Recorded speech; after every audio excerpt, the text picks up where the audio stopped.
A lot of riders would like to improve their body position on the bike. Not most riders, but some of them would like to hang off more, and it's probably one of the biggest errors that we see a rider not actually be able to do it very well. Hanging off the bike is, in essence, it's quite simple.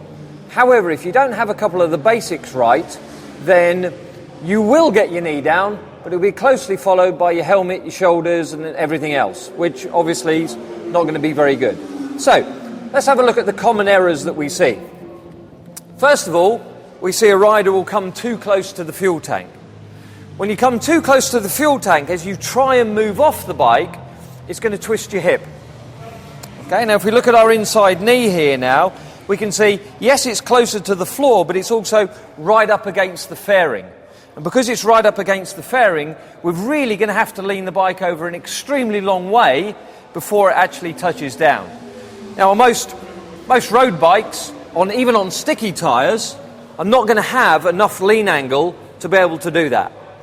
If you've got a MotoGP bike stuck in your garage with MotoGP slicks on, you might be able to get away with it. But let's face it, we're not Valentino Rossi. So, one of the first things we need to do, move back from the fuel tank. The more you can move back from the fuel tank, the more space your hip has to move around. So now, when we move off the bike, we can see clearly that the knee is now pointing outside of the bike, as opposed to what we had earlier, which is twisting the hip to the inside of the bike.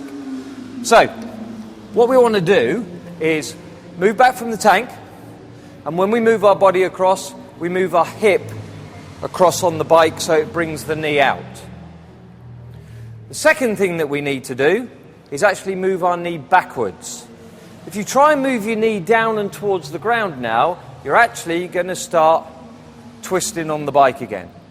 Okay, this is going to make it very difficult for you to hang on. In fact, in about 3 seconds' time, I'm probably going to fall off this machine, so let me get back on again. Okay? So, key points. Move back from the tank. Move across the bike. Move your knee towards the back. In this position here, we can see that our hip is at 90 degrees to the bike, and we're in a nice, stable position. Always push the knee back, never down. So we push it down, it will start this twist. And from this twist here, we are really going to struggle to hold on to the bike.